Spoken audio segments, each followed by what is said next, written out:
Uvira est libéré. Mais cette libération pose une question dérangeante. Qui a vraiment donné l'ordre?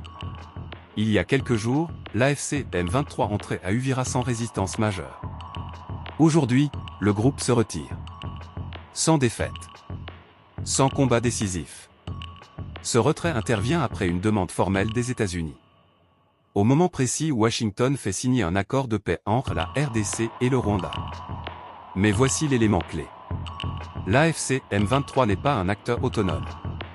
Il est militairement structuré, ravitaillé et orienté depuis Kigali, comme l'ont établi des rapports de l'ONU et plusieurs partenaires internationaux.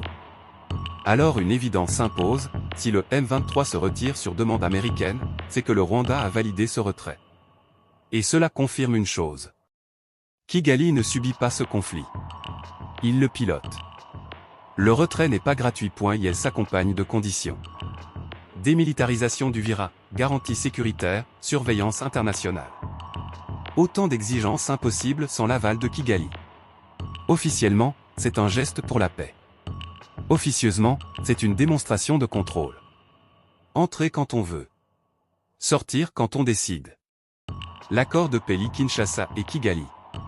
Mais le M23, lui, n'a rien signé. Il reste un levier, une carte, un outil de pression. Uvira est libre.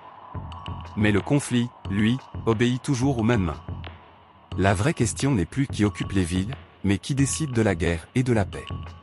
Et la prochaine décision ne se prendra peut-être pas à Uvira. Abonnez-vous à Large Écho pour la suite des informations concernant ce conflit.